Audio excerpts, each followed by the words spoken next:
You will hear part of a lecture about studying history.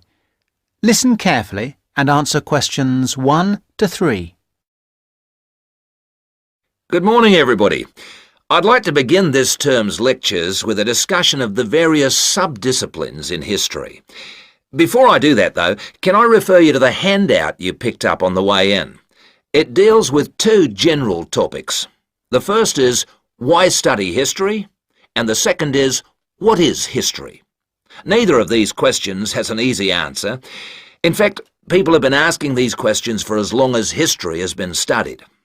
However, as you are mostly new students to this subject, and we have some students of economics with us also, I feel you should have some background to these basic questions. Anyway, it's all in the handout. I might add that, for me personally, the most important reason for studying history is that I find it exciting. Our ancestors can remain, if we want them to, a mystery, a closed book, a blackness that we never see into, or we can come to know what motivated them and discover how that led to the world we live in today.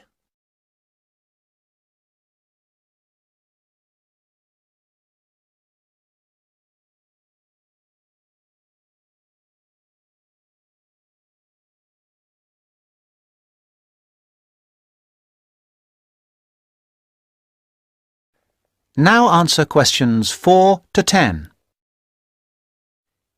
You who have chosen to pursue the study of history are very fortunate. This is a time when we can talk not just about history, but histories. Traditionally, history was seen as one subject, and the subject matter was clear.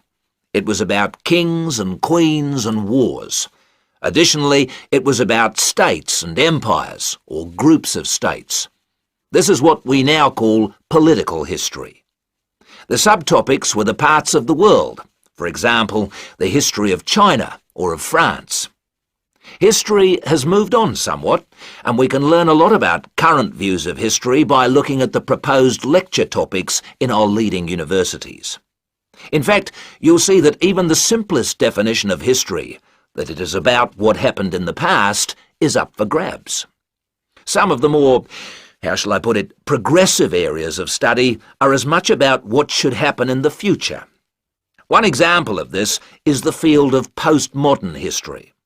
Likewise, feminist history looks at the past to make sure the future will be different, and it uses the past to assist in its efforts to make the future as it wants it to be. Somewhere in the middle of these two extremes lie a range of areas of study which have developed over the modern period, replacing the traditional idea of political history. These are by now mostly well established. You can study social history or economic history. Social history asks about the ordinary people and their lives, not just their daily lives, but their contribution to changes in our society. Ordinary people have desires and wishes which they try to put into effect, and this has a massive effect on social development which was not fully understood in the traditional study of history. By the way, one area of traditional history which I forgot to mention, but which has had a resurgence of interest in recent years, is the area of military history. This was, of course, of great practical use in more violent times, and unfortunately has become of increasing use and interest, academically and practically, in our own times. By the way, there is a new series of lectures on military history in our department, as if to demonstrate the truth of what I've just said. Ethnic and multicultural history are further examples of kinds of history which, like social history, differ from the traditional forms. Ethnic history is a modern concern which concentrates on the value systems and beliefs of a people, usually a minority people, which were ignored in the rapid forward march of the rich and powerful nations and states. How various ethnic groups live together and how their traditions change and develop is the subject of its contemporary cousin, multicultural history. In sum, as I said, you are fortunate to have such a wide choice of things to study in the fields of history. Choose wisely. And finally, it only remains for me to wish you good luck in your studies.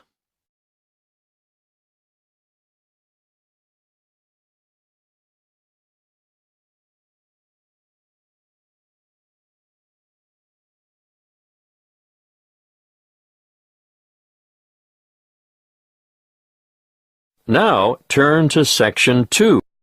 Section 2. You will hear a guide at the Summerland tourist attraction talking to a group of visitors. First, you have some time to look at questions 11 to 16.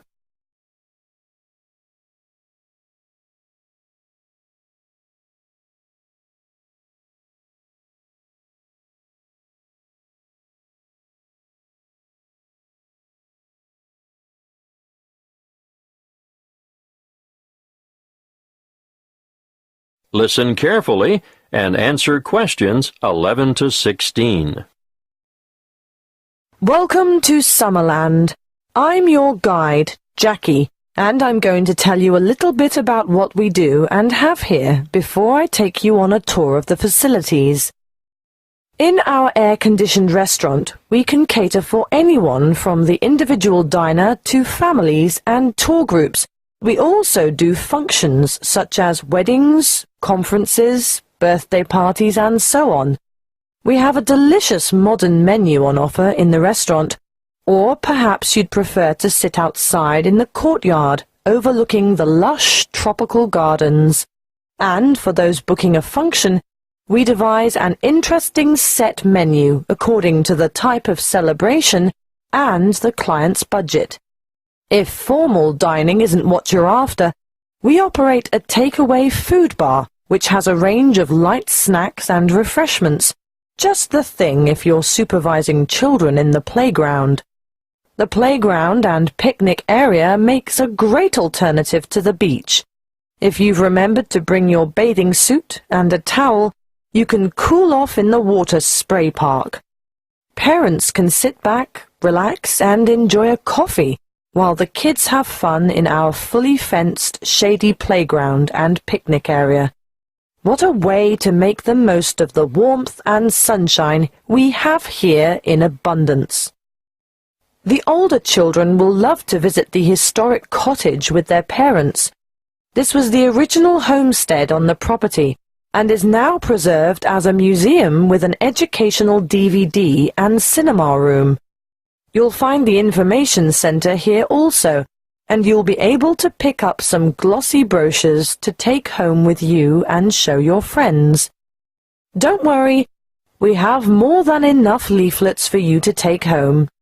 Visit the gift shop and you'll find an enormous variety of local products, fine foods and handicrafts on sale. Some say that this is the best displayed and priced shop in the region. There is more to be admired and purchased in the garden nursery, which has an extensive range of flower pots, indoor and outdoor plants, statues, and all kinds of other garden accessories to adorn any home or garden. While we're on the topic of gifts and such, I must mention the woodcrafting shed and urge you to take a look at the amazing products that the woodcrafting team produces there. You'll be able to watch them at work and buy anything they've made. The toys they produce are not only original, but some of the finest craftwork you'll ever see. Take your little ones by the hand and keep an eye on them, because they'll want to play with these, but they can't be played with unless they're paid for. Last but not least are the orchards. The Summerland tourist attraction is actually a working farm with over 40 hectares of macadamia and avocado trees. The macadamia nuts are picked by machine from April through to September.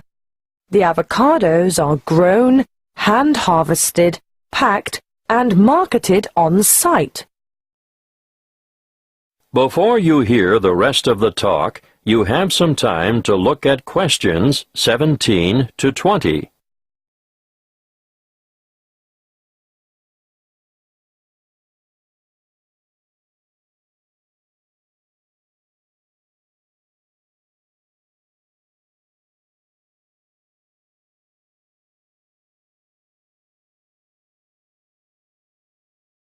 Now listen and answer questions 17 to 20. Now, are you all set for the tour? We'll leave the car park and walk in an easterly direction towards the administration building with the parking spaces outside. We won't go into the admin building because there's nothing much to see there. Instead, we'll walk in a northeasterly direction towards the museum. But before we get to it, we're going to turn right, walk past it, and go into that enormous building to watch how the avocados are graded and packed. Well, what did you think of that? Those packers have to work very fast, as you can see. Now, as we come out of this building, we'll go to our left and around the back towards the cool room. Of course, this is where all the fruit is stored after packing. There are a lot of boxes of fruit in there. Nothing very interesting to look at, but we will stop at the other building to see how they make the cardboard cartons. See how everything is mechanized, so there is very little labor involved? I'm intrigued by how those machines operate, just like clockwork. It does get very hot in there, though, doesn't it? Which makes the thought of a peek inside the cool room quite attractive. But no, we'll skip that and make towards the building in the far northeastern corner of the facility, where they take the husks off the macadamia nuts. It's quite noisy, but absolutely fascinating. Now we'll take a shortcut heading west through the orchard to the woodcrafter's workroom and shop, and I'll give you a few minutes to browse. Take note of where this is because I'm sure you'll want to come back here later this afternoon in your free time. Is everyone still with us? Right, let's go south now and take a leisurely walk through the picnic and playground area with the water feature. But we want to end up over at the garden shop at the northern end of the car park. We'll have to walk through the little gift shop first to gain access to the garden shop, and I'm sure you won't be able to resist getting some nice little presents for the folks at home. Are you ready for lunch now? I know it's been a whirlwind tour, but the restaurant has us booked in for 12:30, and after that, you're free to take your time wandering around until the bus leaves at 3 p.m. That is the end of Section 2. You now have half a minute to check your answers.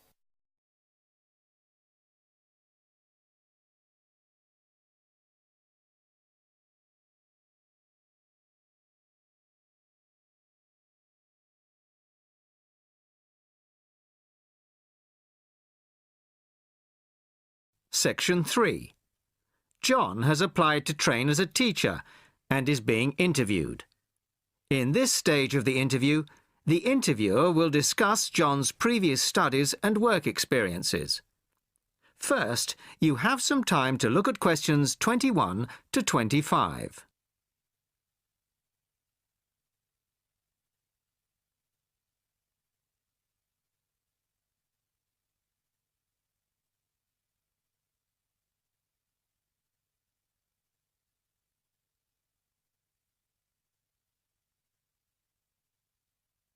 Listen carefully to the first part of the conversation and answer questions 21 to 25. Hello, come in and take a seat. You are John Evans? Yes, I am. Well, as I'm sure you're aware, the purpose of this part of the interview is to go over your CV and talk a little further about your previous studies and experiences. Yes. So, your first degree was in French, of course? Yes, with a minor in film studies. An interesting combination. Mostly French films, presumably? Well, European cinema in general, but with a bias towards French cinema. Ah, and your degree took 4 years? Yes.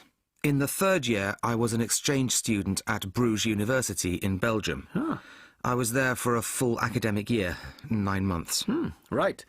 Well, you graduated 2 years ago, and then you took some time out, as it were. Yes, I spent 6 months as a volunteer working on restoring historic buildings in France. Oh.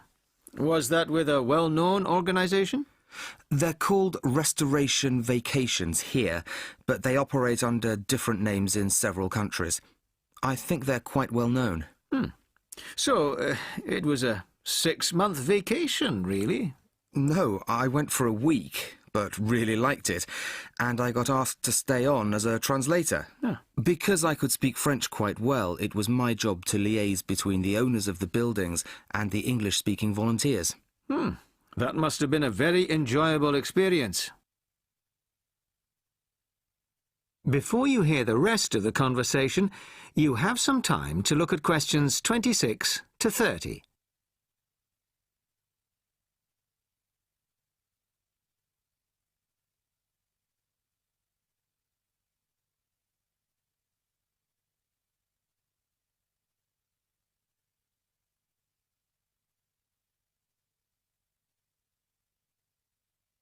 Now listen and answer questions 26 to 30. Well, it was certainly a very enjoyable experience to begin with, but after the first 3 months or so, I actually got a bit bored.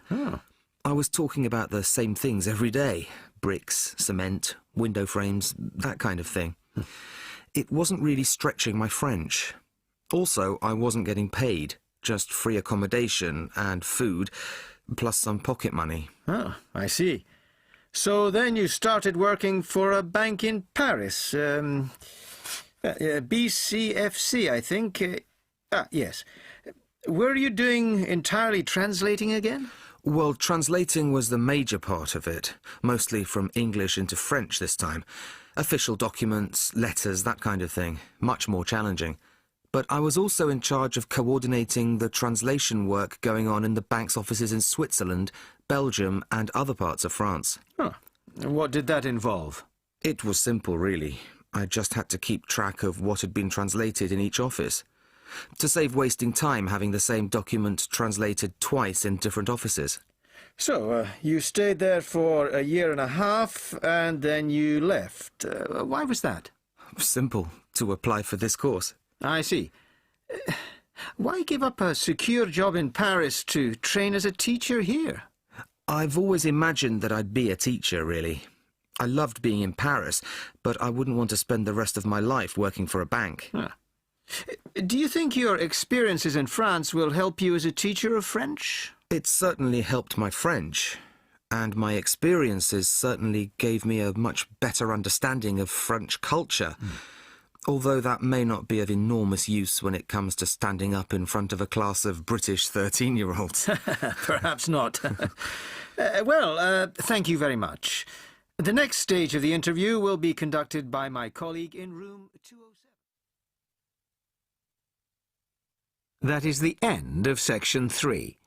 You now have half a minute to check your answers.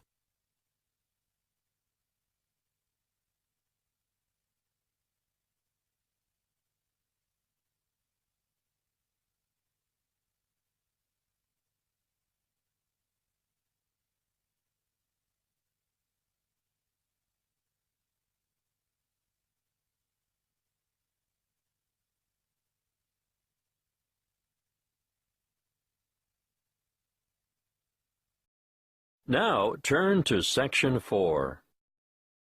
Section 4. You will hear a talk given by a lecturer in the Environmental Studies Department on agriculture and environment. First, you have some time to look at questions 31 to 40.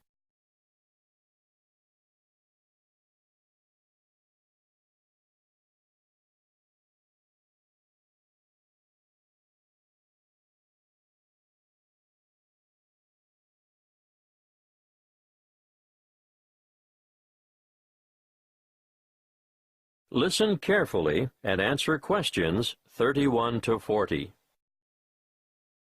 Welcome to this lecture on agriculture and the environment. I hope it is enough to make some of you decide on a career in the field of agricultural science. As you all know, food is a basic human need, and producing enough of it is the single greatest challenge facing the modern world. Developing nations have rapidly expanding populations, so agriculture should be central to any development agenda for those countries.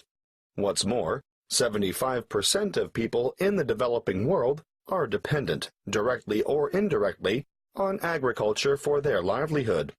And for many low-income countries, it's the most important sector of the economy, accounting for 50% of GDP, and sometimes it's the primary, if not only, source of foreign currency. Now, of course, when I talk about agriculture, I am using the term to encompass more than just growing food crops. Of course, livestock farming, fishing, and forestry are included. In order to combat wide-scale food shortages, agricultural research programs are underway in many areas. Using science is one way to increase productivity. But, a word of warning, agriculture must also be sustainable. Let's look at approaches that are not sustainable. Firstly, overgrazing and intensive cropping are two ancient but destructive practices that lead to loss of soil fertility. Secondly, the modern idea of liberal application of chemical pesticides and herbicides has had disastrous consequences for the health of the land, ranging from the pollution of water sources to the destruction of wildlife. These practices have ignored the mechanisms that sustain ecological communities. Ignorance has led to the destruction of the very biodiversity that is essential for sustainable food production. However, introducing new agricultural techniques, especially things like genetic engineering, can be difficult because many people remain suspicious of the fact that plants have had their genetic material modified by scientists. Biotechnology has also led to the dubious practice of bioprospecting, or, as some prefer to call it, biopiracy. Foreign multinational companies have been accused of illegally obtaining samples of indigenous plants of other countries in order to get their hands on genetic material to improve the quality or yield of their own crops. We must put aside the controversy surrounding the field of agricultural biotechnology in order to concentrate on the biggest threat to food production on this planet, which is, yes, climate change.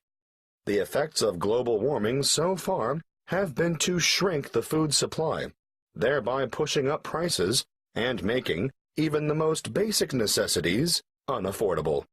As I see it, the international community must address this and other challenges to agricultural production with urgency.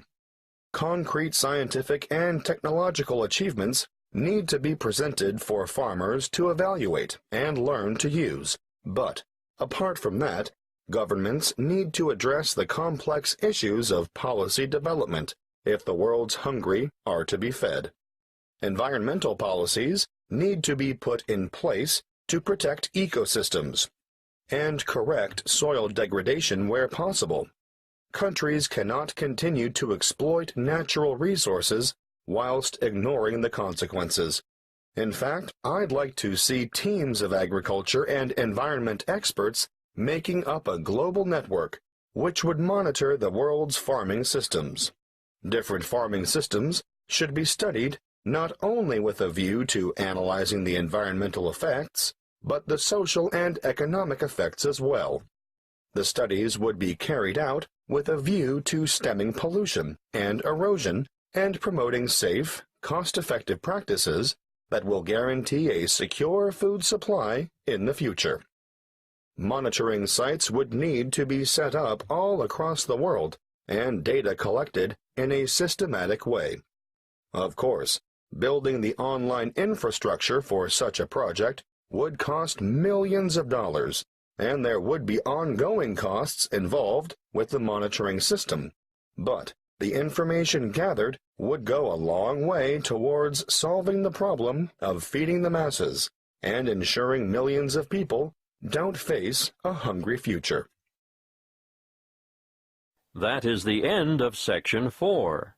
You now have half a minute to check your answers.